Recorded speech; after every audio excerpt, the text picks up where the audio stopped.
TVN देखण वाले समुचे दर्शकों ਨੂੰ ਦਵਿੰਦਰ ਸਿੰਘ ਬੈਨੀਪਾਲ ਵੱਲੋਂ ਪਿਆਰ ਅਤੇ ਸਤਿਕਾਰ ਸਹਿਤ ਸਤਿ ਸ਼੍ਰੀ ਅਕਾਲ। ਦ ਬੈਨੀਪਾਲ ਸ਼ੋਅ ਵਿੱਚ ਤੁਹਾਡਾ ਸਭਨਾਂ ਦਾ ਨਿੱਘਾ ਸਵਾਗਤ।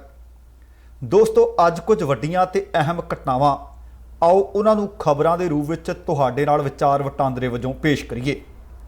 ਇੰਡੋਨੇਸ਼ੀਆ 'ਚ ਜਹਾਜ਼ ਹੋਇਆ ਹਾਦਸਾਗ੍ਰਸਤ।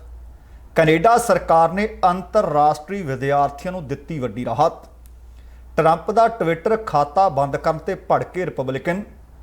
ट्रूडो ਅਤੇ निक्की हेली ने ट्रंप की संसद हमले ਨੂੰ ਲੈ ਕੇ ਕੀਤੀ ਨਿੰਦਿਆ। सरदार जे सिंह की पोतरी सबरीना सिंह वाइट हाउस की डिप्टी प्रैस ਸਕੱਤਰ वजों नामजद। राजोआना मामला फिर सुर्खियां विच। रवनीत बिट्टू ने दिता इस मामले ते वड्डा बयान। खेती कानूनों खिलाफ पश्चिमी बंगाल विधान सभा का 2 दिना सैशन 27 जनवरी तो। केंद्र वालों श्री अकाल तख्त साहब के जथेदार तक पहुँच करते जथेदार साहब ने दिता स्पष्टीकरण। ਅਤੇ ਜ਼ਿਲ੍ਹਾ ਫਤਿਹਗੜ੍ਹ ਸਾਹਿਬ ਦੇ एक किसान ने ਸਿੰਘੂ सरहद ते कीती खुदकुशी। दोस्तों, ये कुछ खबरां ने जिन्हां नूं आधार बना के इन्हां उत्ते विस्तार नाल विचार वटांदरा किया जाना है।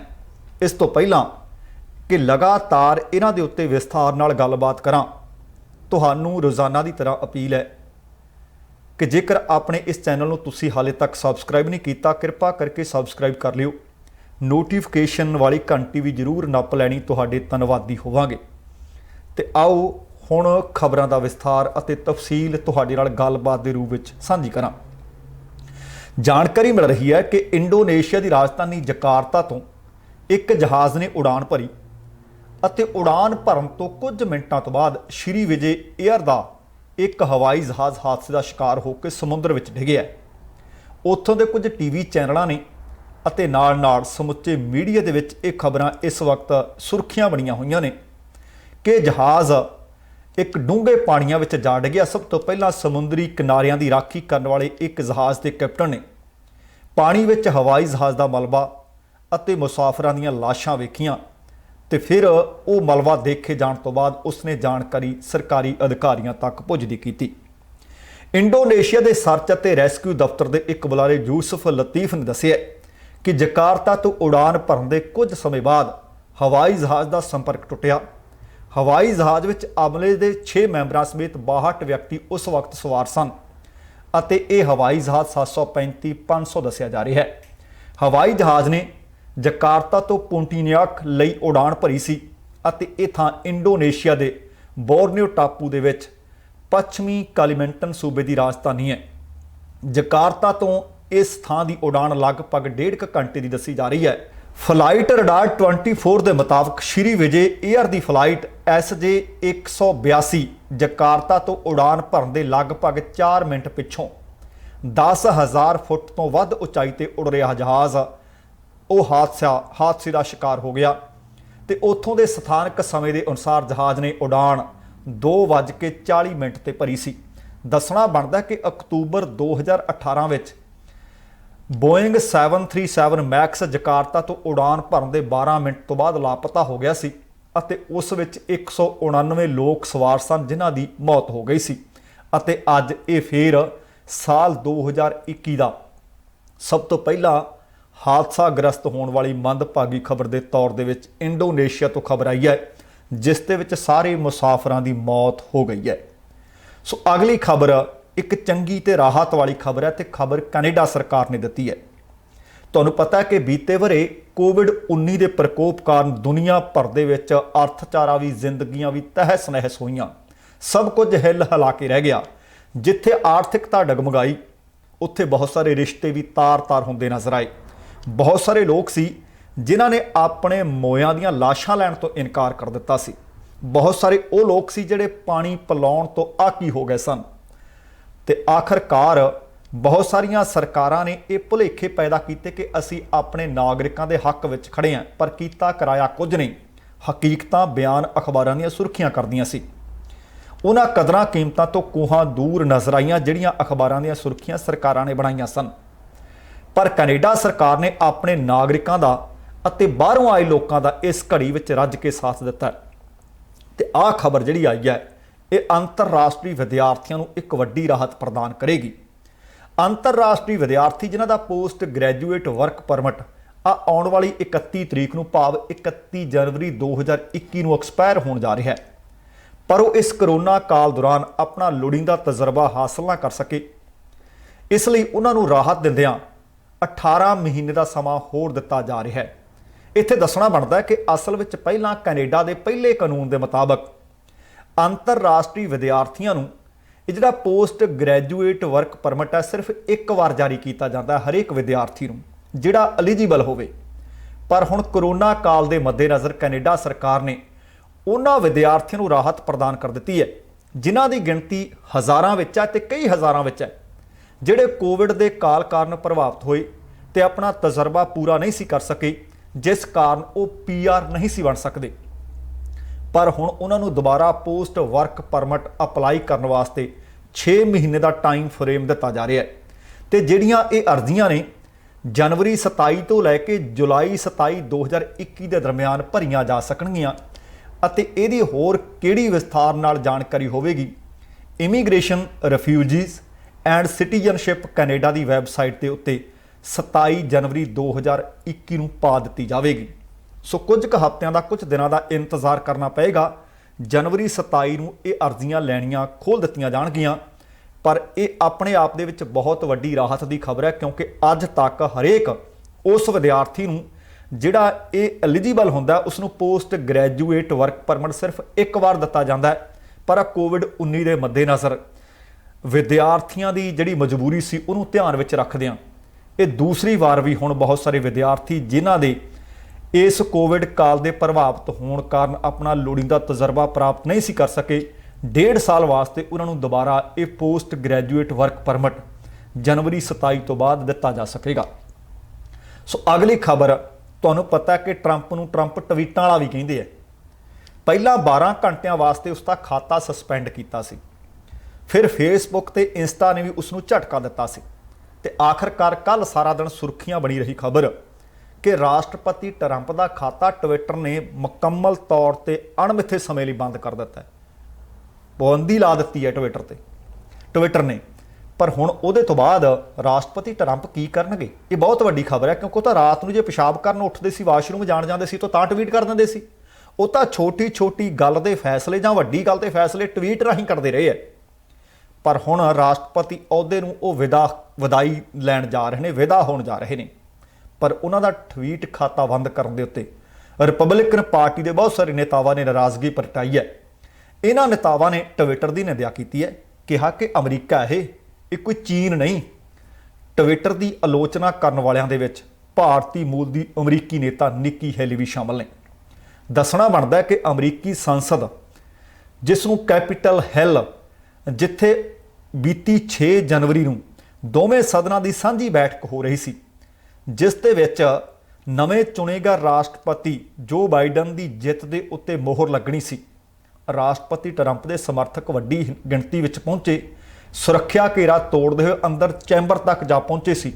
ਉੱਥੋਂ ਉਪ ਰਾਸ਼ਟਰਪਤੀ ਨੂੰ ਸੰਸਦ ਮੈਂਬਰਾਂ ਨੂੰ ਬਚਾ ਕੇ ਬਾਹਰ ਕੱਢਣਾ ਪਿਆ ਸੀ ਤੇ ਕਈ ਸੰਸਦ ਮੈਂਬਰਾਂ ਨੂੰ ਤੇ ਅਮਲੇ ਫੈਲੇ ਨੂੰ ਮੇਜ਼ਾਂ ਦੇ ਹੇਠ ਲੁਕਿਆ ਵੀ ਦੇਖਿਆ ਗਿਆ ਸੀ।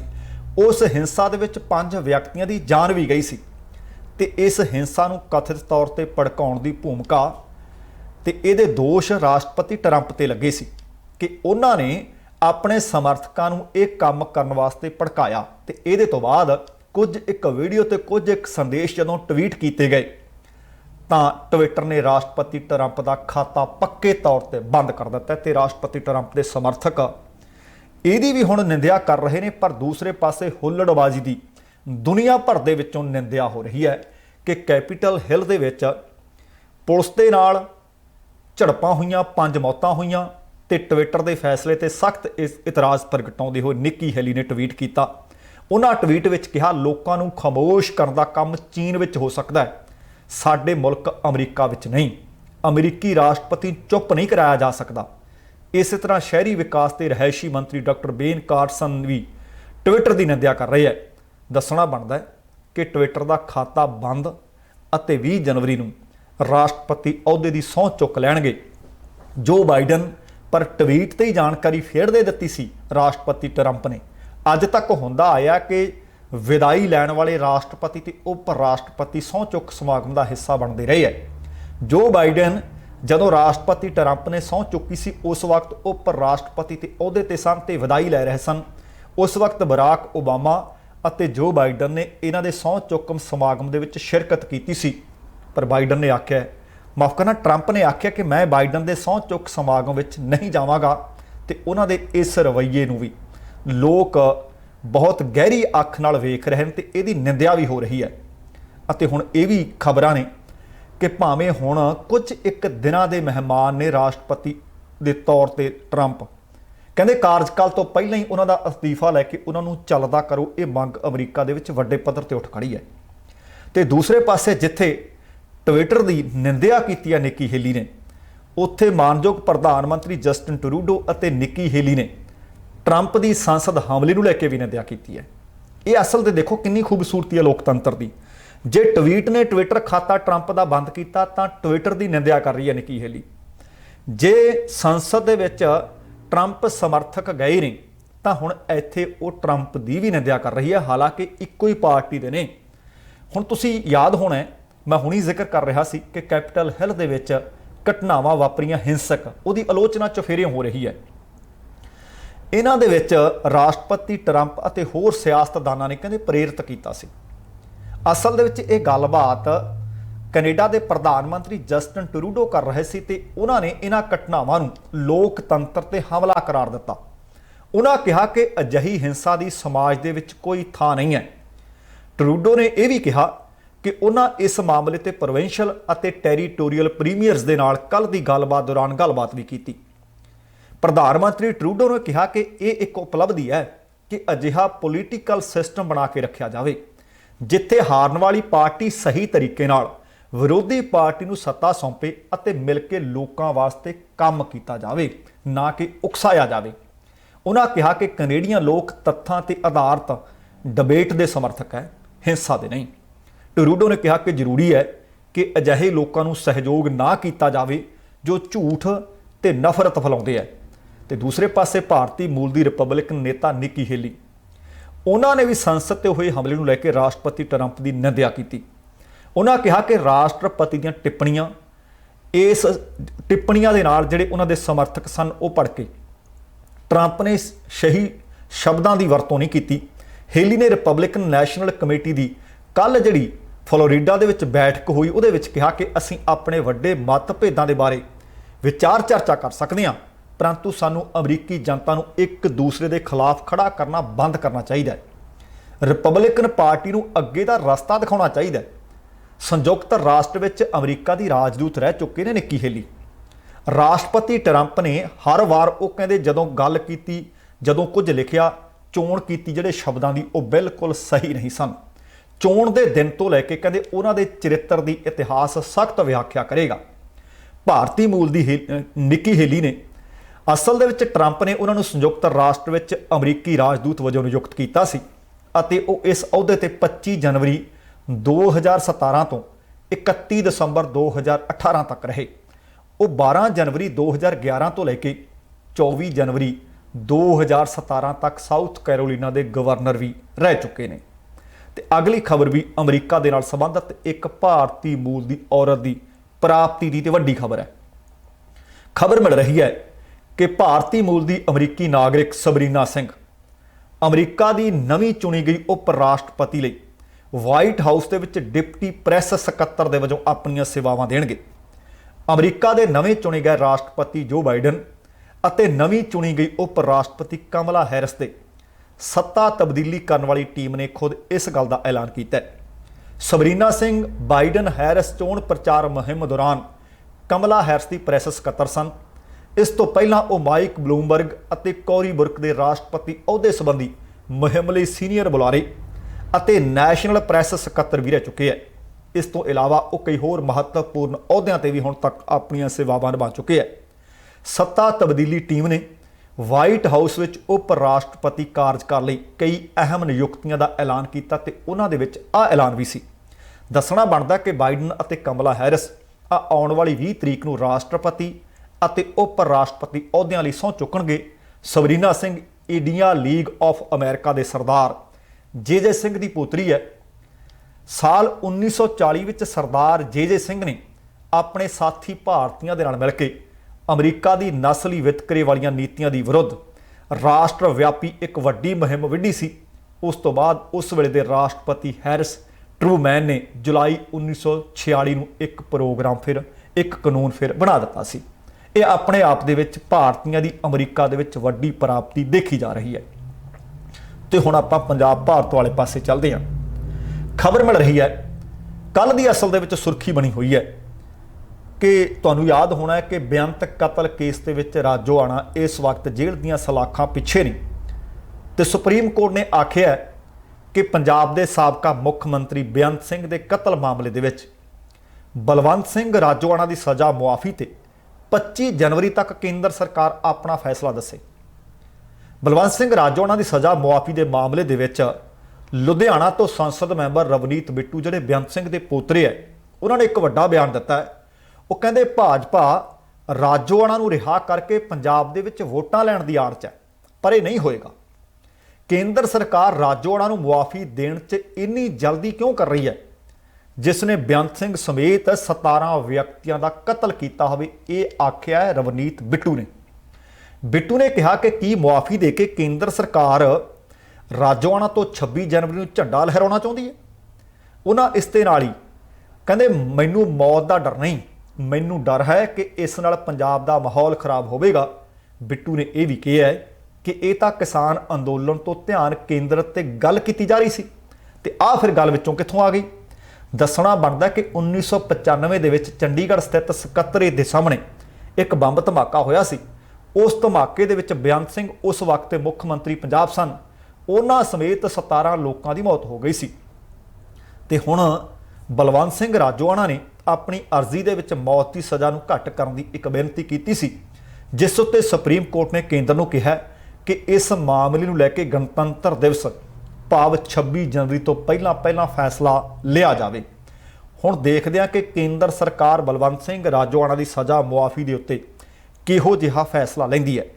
ਬੀਤੇ ਸਮੇਂ ਦੇ ਵਿੱਚ ਵੀ ਜਦੋਂ ਇਹ ਮਾਮਲਾ ਸਾਹਮਣੇ ਆਇਆ ਸੀ ਕਿ ਬਲਵੰਤ ਸਿੰਘ ਰਾਜੋਆਣਾ ਨੂੰ ਫਾਂਸੀ ਦਿੱਤੀ ਜਾਏਗੀ, ਸਮੁੱਚਾ ਪੰਜਾਬ ਸੜਕਾਂ ਤੇ ਆ ਗਿਆ ਸੀ, ਜਿਸ ਤੋਂ ਬਾਅਦ ਸਰਕਾਰ ਨੂੰ ਉਹ ਫੈਸਲਾ ਠੰਡੇ ਬਸਤੇ ਵਿੱਚ ਪਾਉਣਾ ਪਿਆ ਸੀ। ਪਰ ਦੂਸਰੇ ਪਾਸੇ ਜੇ ਇਸ ਖਬਰ ਤੇ ਟਿੱਪਣੀ ਕਰੀਏ, ਬਿੱਟੂ ਆਖ ਰਿਹਾ ਹੈ ਕਿ ਇੰਨੀ ਜਲਦੀ 'ਚ ਫੈਸਲਾ, 17 ਵਰ੍ਹੇ ਹੋ ਗਏ ਆ, ਫੈਸਲਾ ਕੋਈ ਜਲਦੀ ਨਹੀਂ। ਜਿਹੜੇ ਬੰਦੇ ਨੇ ਉਮਰ ਕੈਦ ਦੀ ਸਜ਼ਾ ਕੱਟਣੀ ਹੁੰਦੀ ਹੈ ਜਾਂ 10 ਸਾਲੀ ਜਾਂ 15 ਸਾਲੀ ਕੱਟ ਕੇ ਵੀ ਆ ਜਾਂਦਾ ਹੈ। ਇਹ ਮੰਨਦੇ ਆ ਕਿ ਤੁਹਾਨੂੰ ਆਪਣੇ ਦਾਦੇ ਦੇ ਕਤਲ ਦਾ ਦੁੱਖ ਹੋਣਾ ਹੈ, ਪਰ ਦੂਸਰੇ ਪਾਸੇ ਇਹ ਕਹਿਣਾ ਤੁਹਾਡਾ ਸਰਾਸਰ ਗਲਤ ਹੈ ਕਿ ਜਲਦੀ 'ਚ ਫੈਸਲਾ ਲੈਣ ਵਿੱਚ ਤਾਂ ਪਹਿਲਾਂ ਹੀ ਬਹੁਤ ਦੇਰ ਹੋ ਚੁੱਕੀ ਹੈ। ਕਿਸੇ ਵਿਅਕਤੀ ਨੂੰ ਸਜ਼ਾ ਮੌਤ ਦੀ ਦੇਣੀ ਹੋਵੇ, ਉਮਰ ਕੈਦ ਦੀ ਸੁਣਾਉਣੀ ਹੋਵੇ ਜਾਂ ਕੋਈ ਹੋਰ ਸਜ਼ਾ ਦੇਣੀ ਹੋਵੇ, 17 ਵਰ੍ਹੇ ਤਾਂ ਨਹੀਂ ਲੱਗਣੇ ਚਾਹੀਦੇ। ਬਣਦੀ ਸਜ਼ਾ ਕਿਸੇ ਨੇ ਕੋਈ ਘਿਨਾਉਣਾ ਜੁਰਮ ਕੀਤਾ ਹੈ, ਕਿਸੇ ਨੇ ਛੋਟਾ ਜੁਰਮ ਕੀਤਾ, ਕਿਸੇ ਨੇ ਵੱਡਾ ਜੁਰਮ ਕੀਤਾ, ਕਾਨੂੰਨ ਦੇ ਮੁਤਾਬਕ ਸਜ਼ਾ ਲਗਭਗ 2 ਦਹਾਕੇ। ਸਜ਼ਾ ਛੇਤੀ ਵਾਲਾ ਮਾਮਲਾ ਤਾਂ ਜਿਹੜਾ ਤੁਸੀਂ ਕਹਿੰਦੇ ਹੋ ਗਲਤ ਹੈ, ਪਰ ਇਹ ਹੋ ਸਕਦਾ ਕਿ ਤੁਹਾਨੂੰ ਆਪਣੇ ਦਾਦੇ ਦੇ ਕਤਲ ਦਾ ਗੁੱਸਾ ਹੋਵੇ, ਪਰ ਅਦਾਲਤਾਂ ਸਜ਼ਾਵਾਂ ਜਜ਼ਬਾਤਾਂ ਦੇ ਆਧਾਰ ਤੇ ਨਹੀਂ ਸੁਣਾਉਂਦੀਆਂ, ਉਹ ਸਬੂਤਾਂ ਦੇ ਆਧਾਰ ਤੇ ਸੁਣਾਉਂਦੀਆਂ ਨੇ। ਵੇਖਦੇ ਹਾਂ ਕਿ ਹੁਣ ਕੇਂਦਰ ਇਸ ਮਾਮਲੇ ਤੇ ਕੀ ਰੁਖ ਅਖਤਿਆਰ ਕਰਦਾ ਹੈ। ਤੁਹਾਨੂੰ ਯਾਦ ਹੈ ਕਿ ਕੇਰਲਾ ਵਿਧਾਨ ਸਭਾ ਨੇ ਬੀਤੀ 31 ਦਸੰਬਰ ਨੂੰ ਵਿਧਾਨ ਸਭਾ ਦੇ ਵਿੱਚ ਇਕੱਠੇ ਹੋ ਕੇ ਸਰਬਸੰਮਤੀ ਦੇ ਨਾਲ ਮਤਾ ਇਹਨਾਂ ਖੇਤੀ ਕਾਨੂੰਨਾਂ ਦੇ ਖਿਲਾਫ ਪਾਸ ਕਰ ਦਿੱਤਾ ਸੀ। ਇੱਕੋ ਇੱਕ ਵਿਧਾਇਕ ਸਨ ਭਾਰਤੀ ਜਨਤਾ ਪਾਰਟੀ ਦੇ। ਆਖਰਕਾਰ ਉਹਨਾਂ ਨੂੰ ਵੀ ਇਸ ਦੇ ਹੱਕ ਵਿੱਚ ਜਾਂ ਇਹ ਆਖੀਏ ਕਿ ਕਾਨੂੰਨਾਂ ਦੇ ਵਿਰੋਧ ਦੇ ਵਿੱਚ ਵੋਟ ਪਾਉਣੀ ਪੈ ਗਈ ਸੀ, ਕਿਉਂਕਿ ਉਹਨਾਂ ਦੀ ਵੋਟ ਇੱਕੋ ਹੀ ਸੀ, ਕੋਈ ਮਾਇਨੇ ਰੱਖਦੀ ਨਹੀਂ ਸੀ। ਪਰ ਪੱਛਮੀ ਬੰਗਾਲ ਦੇ ਵਿੱਚੋਂ ਖਬਰ ਮਿਲ ਰਹੀ ਹੈ ਕਿ 27 ਜਨਵਰੀ ਨੂੰ 2 ਦਿਨਾਂ ਦਾ ਇੱਕ ਖਾਸ ਸੈਸ਼ਨ ਸੱਦਿਆ ਜਾ ਰਿਹਾ ਹੈ। ਪੱਛਮੀ ਬੰਗਾਲ ਵਿਧਾਨ ਸਭਾ ਦਾ ਇਹ 2 ਦਿਨਾਂ ਦਾ ਸੈਸ਼ਨ 27 ਜਨਵਰੀ ਤੋਂ ਸ਼ੁਰੂ ਹੋਵੇਗਾ, ਜਿਸ ਦੇ ਵਿੱਚ ਸੂਬਾ ਸਰਕਾਰ ਕੇਂਦਰ ਦੇ ਨਵੀਂ ਖੇਤੀ ਕਾਨੂੰਨਾਂ ਦੇ ਵਿਰੁੱਧ ਮਤਾ ਪਾਸ ਕਰਕੇ ਅੰਦੋਲਨ ਕਰ ਰਹੇ, ਸੰਘਰਸ਼ ਕਰ ਰਹੇ ਕਿਸਾਨਾਂ ਦੇ ਮੁੱਦਿਆਂ ਤੇ ਗੱਲਬਾਤ ਕਰੇਗੀ। ਸੂਬੇ ਦੇ ਸੰਸਦੀ ਮਾਮਲਿਆਂ ਦੇ ਮੰਤਰੀ ਨੇ ਪਾਰਥ ਚੈਟਰਜੀ, ਉਹਨਾਂ ਨੇ ਬੀਤੀ ਰਾਤ ਦੱਸਿਆ ਕਿ ਵਿਧਾਨ ਸਭਾ ਮੁਖੀ ਬਿਮਾਨ ਬੰਦੋਪਧਿਆਏ ਨੂੰ ਇੱਕ ਚਿੱਠੀ ਲਿਖ ਕੇ ਇਹ ਸੈਸ਼ਨ ਸੱਦਣ ਦੀ ਬੇਨਤੀ ਕੀਤੀ ਗਈ ਹੈ। ਉਹਨਾਂ ਦੱਸਿਆ ਕਿ ਸੈਸ਼ਨ ਦੌਰਾਨ GST ਨਾਲ ਸੰਬੰਧਿਤ ਮੁੱਦਿਆਂ ਤੇ ਵੀ ਗੱਲਬਾਤ ਕਰਾਂਗੇ। ਉਹਨਾਂ ਇਹ ਵੀ ਕਿਹਾ ਕਿ ਕੇਂਦਰ ਦੇ ਖੇਤੀ ਕਾਨੂੰਨਾਂ ਦੇ ਵਿਰੁੱਧ ਇਕਜੁੱਟ ਹੋਣ ਵਾਸਤੇ ਮਤੇ ਦਾ ਮਸੌਦਾ ਕਾਂਗਰਸ ਨੂੰ ਵੀ ਅਤੇ ਖੱਬੇ ਪੱਖੀਆਂ ਨੂੰ ਵੀ ਭੇਜਿਆ ਜਾਏਗਾ। ਖੱਬੇ ਪੱਖੀਆਂ ਤੇ ਕਾਂਗਰਸ ਨੇ 1 ਜਨਵਰੀ ਨੂੰ ਮੁੱਖ ਮੰਤਰੀ ਮਮਤਾ ਬੈਨਰਜੀ ਨੂੰ ਖੇਤੀ ਕਾਨੂੰਨਾਂ ਨੂੰ ਲੈ ਕੇ ਵਿਧਾਨ ਸਭਾ ਸੱਦਣ ਵਾਸਤੇ ਅਪੀਲ ਕੀਤੀ ਸੀ ਤੇ ਹੁਣ ਇਹ 27 ਅਤੇ 28 ਜਨਵਰੀ ਨੂੰ ਸੈਸ਼ਨ ਹੋਣ ਜਾ ਰਿਹਾ ਹੈ। ਇੱਥੇ ਇਹ ਦੱਸਦੀ ਹੈ ਕਿ ਕੇਰਲਾ ਦੇ ਜਿਹੜੇ ਗਵਰਨਰ ਨੇ ਆਮ ਤੌਰ ਤੇ ਅੱਜ ਤੱਕ ਉਹ ਕੇਂਦਰ ਦੇ ਹੱਕ ਵਿੱਚ ਬੋਲਦੇ ਆਏ ਆ, ਪਰ ਕੱਲ ਪਹਿਲੀ ਵਾਰੀ ਉਹਨਾਂ ਨੇ ਆਪਣਾ ਮੂੰਹ ਖੋਲ੍ਹਿਆ ਅਤੇ ਉਹਨਾਂ ਨੇ ਰੱਜ ਕੇ ਇਹਨਾਂ ਕਾਨੂੰਨਾਂ ਦੇ ਖਿਲਾਫ ਅਤੇ ਕੇਂਦਰ ਸਰਕਾਰ ਦੀ ਨਿੰਦਿਆ ਕੀਤੀ ਅਤੇ ਸੰਘਰਸ਼ ਕਰ ਰਹੇ ਕਿਸਾਨਾਂ ਦੇ ਹੱਕ ਦੇ ਵਿੱਚ ਫਤਵਾ ਦਿੱਤਾ ਹੈ, ਹਾਂ ਦਾ ਨਾਰਾ ਮਾਰਿਆ। ਅਗਲੀ ਖਬਰਾਂ ਕੱਲ੍ਹ ਦੀਆਂ ਉੜੀਆਂ ਤੁਰੀਆਂ ਫਿਰਦੀਆਂ ਨੇ। ਪਹਿਲਾਂ ਆਈ ਸੀ ਕਿ ਨਾਨਕਸਰ ਵਾਲਾ ਇੱਕ ਬਾਬਾ ਹੈ, ਬਾਬਾ ਲੱਖਾ ਸਿੰਘ, ਕਿ ਸ਼ਾਇਦ ਉਹ ਵਿਚੋਲਗੀ ਕਰਨਗੇ। ਕੇਂਦਰੀ ਖੇਤੀਬਾੜੀ ਮੰਤਰੀ ਨਰਿੰਦਰ ਸਿੰਘ ਤੋਮਰ ਨਾਲ ਮੁਲਾਕਾਤ ਕਰਕੇ ਆਏ ਹੈ, ਪਰ ਬਾਅਦ ਦੇ ਵਿੱਚ ਜਦੋਂ ਪਤਾ ਲੱਗਿਆ ਕਿ ਜਿਹੜਾ ਵੀ ਇਸ ਤਰ੍ਹਾਂ ਦੀ ਗੱਲ ਕਰੇਗਾ ਸਾਲਸੀ ਬਣੇਗਾ, ਉਹ ਕੋਈ ਚੰਗੀ ਗੱਲ ਨਹੀਂ ਹੋਣੀ। ਲੋਕਾਂ ਨੇ ਝਾੜਾਂ ਹੀ ਪਾਉਣੀਆਂ ਨੇ, ਲੋਕਾਂ ਦੇ ਗੁੱਸੇ ਦਾ ਰੋਹ ਦਾ ਸ਼ਿਕਾਰ ਹੋਵੇਗਾ। ਦੂਸਰੇ ਪਾਸੇ ਕਿਸਾਨ ਆਗੂ ਨੇ ਕੋਈ ਬਹੁਤਾ ਉਸ ਗੱਲ ਨੂੰ ਘਾਹ ਨਹੀਂ ਸੀ ਪਾਇਆ। ਤੇ ਫਿਰ ਕੱਲ ਖਬਰਾਂ ਦਾ ਬਾਜ਼ਾਰ ਗਰਮ ਰਿਹਾ ਕਿ ਸ਼ਾਇਦ ਕੇਂਦਰ ਸਰਕਾਰ ਹੁਣ ਇਹ ਪਤਾ ਨਹੀਂ ਕਿ ਕਿਹਨਾਂ ਦੇ ਰਾਹੀਂ ਸ਼੍ਰੀ ਅਕਾਲ ਤਖਤ ਸਾਹਿਬ ਦੇ ਜਥੇਦਾਰ ਤੱਕ ਅਪਰੋਚ ਕਰ ਰਹੀ ਹੈ ਕਿ ਉਹਨਾਂ ਨੂੰ ਵਿਚਕਾਰ ਵਿਚੋਲਾ ਬਣਾ ਕੇ ਇਸ ਮਾਮਲੇ ਨੂੰ ਹੱਲ ਕਰਵਾ ਲਿਆ ਜਾਵੇ। ਹੁਣ ਖੇਤੀ ਕਾਨੂੰਨਾਂ ਦੇ ਖਿਲਾਫ ਕਿਸਾਨ ਦਿੱਲੀ ਬੈਠੇ ਹੈ, 45 ਦਿਨ ਬੀਤ ਚੁੱਕੇ ਹੈ। ਹੁਣ ਇਸ ਮਸਲੇ ਨੂੰ ਹੱਲ ਕਰਨ ਦੇ ਵਾਸਤੇ ਕਿਸਾਨ ਜਥੇਬੰਦੀਆਂ ਤੇ ਕੇਂਦਰ ਸਰਕਾਰ ਮੀਟਿੰਗਾਂ ਵੀ ਕਰੀ ਜਾ ਰਹੀਆਂ ਨੇ। ਇਹ ਮੀਟਿੰਗਾਂ ਦਾ ਸਿਲਸਿਲਾ ਵੀ ਜਾਰੀ ਹੈ, ਪਰ ਹਾਲੇ ਤੱਕ ਜਿੰਨੀਆਂ ਮੀਟਿੰਗਾਂ ਹੋਈਆਂ ਨੇ ਨਤੀਜੇ ਤੇ ਕੋਈ ਪੁੱਜ ਨਹੀਂ ਸਕੇ। ਹੁਣ ਕੇਂਦਰ ਸਰਕਾਰ ਦੇ ਵੱਲੋਂ ਮਾਮਲੇ ਨੂੰ ਹੱਲ ਕਰਨ ਦੇ ਵਾਸਤੇ ਜਾਣਕਾਰੀ ਮਿਲ ਰਹੀ ਸੀ ਕਿ ਅਕਾਲ ਤਖਤ ਸਾਹਿਬ ਦੇ ਜਥੇਦਾਰ ਤੱਕ ਅਪਰੋਚ ਕੀਤੀ ਜਾ ਰਹੀ ਹੈ। ਤੇ ਇਹਨਾਂ ਖਬਰਾਂ ਦੇ ਉੱਤੇ ਸ਼੍ਰੀ ਅਕਾਲ ਤਖਤ ਸਾਹਿਬ ਦੇ ਕਾਰਜਕਾਰੀ ਜਥੇਦਾਰ ਗਿਆਨੀ ਹਰਪ੍ਰੀਤ ਸਿੰਘ ਨੇ ਕਿਹਾ ਕਿ ਮਾਮਲਾ ਭਾਰਤ ਦੇ ਕਿਸਾਨਾਂ ਦਾ ਅਤੇ ਕਾਨੂੰਨ ਦਾ ਭਾਵ ਕੇਂਦਰ ਦਾ ਹੈ, ਜਿਸ ਦਾ ਭਾਰਤ ਭਰ ਦੇ ਕਿਸਾਨ ਲਗਾਤਾਰ ਬੀਤੇ ਕਈ ਮਹੀਨਿਆਂ ਤੋਂ ਵਿਰੋਧ ਕਰ ਰਹੇ ਨੇ। ਇਹ ਮਾਮਲਾ ਸਿੱਖ ਮਰਿਆਦਾ ਦਾ ਜਾਂ ਕੌਮੀ ਸਿੱਖ ਮਰਿਆਦਾ ਦਾ ਮਾਮਲਾ ਨਹੀਂ ਅਤੇ ਨਾ ਹੀ ਸਿੱਖ ਸਿਧਾਂਤਕ ਵਖਰੇਵਿਆਂ ਦਾ ਮਾਮਲਾ ਹੈ। ਇਸ ਕਰਕੇ ਇਹ ਮਾਮਲਾ ਕਿਸਾਨਾਂ ਤੇ ਕੇਂਦਰ ਸਰਕਾਰ ਨੇ ਆਪਸੀ ਗੱਲਬਾਤ ਨਾਲ ਹੱਲ ਕਰਨਾ ਹੈ। ਹਰਪ੍ਰੀਤ ਸਿੰਘ ਹੋਰਾਂ ਨੇ ਕਿਹਾ ਕਿ ਕੇਂਦਰ ਸਰਕਾਰ ਨੂੰ ਜਲਦੀ ਮਾਮਲਾ ਹੱਲ ਕਰਨਾ ਚਾਹੀਦਾ ਹੈ। ਉਹਨਾਂ ਕਿਹਾ ਕਿ ਅਕਾਲ ਤਖਤ ਸਾਹਿਬ ਵੱਲੋਂ ਸੰਗਤਾਂ ਨੂੰ ਪਹਿਲਾਂ ਵੀ ਅਪੀਲ ਕੀਤੀ ਗਈ ਹੈ ਕਿ ਕਿਸਾਨਾਂ ਨੂੰ ਹਰ ਤਰ੍ਹਾਂ ਦਾ ਸਹਿਯੋਗ ਕੀਤਾ ਜਾਵੇ। ਜਥੇਦਾਰ ਸ਼੍ਰੀ ਅਕਾਲ ਤਖਤ ਸਾਹਿਬ ਨੇ ਕਿਸਾਨਾਂ ਅਤੇ ਕਿਸਾਨ ਜਥੇਬੰਦੀਆਂ ਨੂੰ ਵੀ ਅਪੀਲ ਕੀਤੀ ਹੈ ਕਿ ਸ਼ਾਂਤੀ ਅਤੇ ਸੰਜਮ ਬਣਾ ਕੇ ਰੱਖਿਆ ਜਾਵੇ।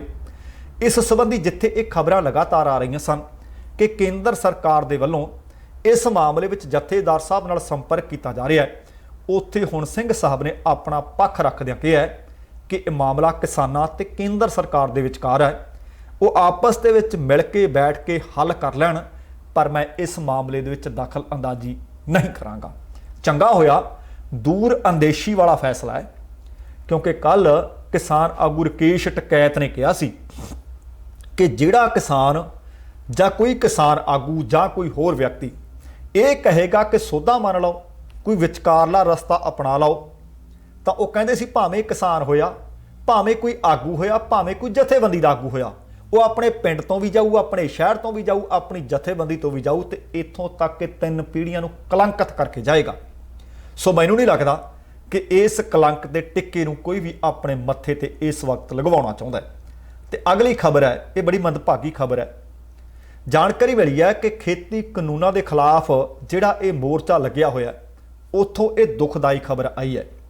ਸਿੰਘੂ ਸਰਹੱਦ ਤੇ ਕਿਸਾਨ ਪ੍ਰਦਰਸ਼ਨ ਦੇ ਦੌਰਾਨ ਸਟੇਜ ਦੇ ਕੋਲ ਅਮਰਿੰਦਰ ਸਿੰਘ ਉਰਫ ਬਿੰਦਰ, ਉਸ ਵਿਅਕਤੀ ਨੇ ਜ਼ਹਿਰ ਖਾਧੀ, ਜਿਸ ਤੋਂ ਬਾਅਦ ਉਸ ਨੂੰ ਤੁਰੰਤ ਐਂਬੂਲੈਂਸ ਦੇ ਰਾਹੀਂ ਇੱਕ ਹਸਪਤਾਲ ਲਿਜਾਇਆ ਗਿਆ, ਜਿੱਥੇ ਇਲਾਜ ਦੌਰਾਨ ਅਮਰਿੰਦਰ ਸਿੰਘ ਦੀ ਮੌਤ ਹੋ ਗਈ ਹੈ। ਤੇ ਇਸ ਕਿਸਾਨ ਦੇ ਵੱਲੋਂ ਜ਼ਹਿਰ ਖਾ ਕੇ ਖੁਦਕੁਸ਼ੀ ਦੇ ਕਾਰਨਾਂ ਦਾ ਹਾਲੇ ਪਤਾ ਤਾਂ ਨਹੀਂ ਲੱਗ ਸਕਿਆ, ਪਰ ਉਸ ਵੱਲੋਂ ਇਹ ਜ਼ਹਿਰ ਉਦੋਂ ਖਾਧਾ ਗਿਆ ਜਿਸ ਵਕਤ ਸਟੇਜ ਦੀ ਸਮਾਪਤੀ ਲਗਭਗ ਹੋਣ ਵਾਲੀ ਸੀ। ਜਾਣਕਾਰੀ ਦੇ ਅਨੁਸਾਰ ਇਹ ਮ੍ਰਿਤਕ ਕਿਸਾਨ ਜ਼ਿਲ੍ਹਾ ਫਤਿਹਗੜ੍ਹ ਸਾਹਿਬ ਦੇ ਮਸ਼ਰਾਈ ਖੁਰਦ ਦਾ ਰਹਿਣ ਵਾਲਾ ਸੀ।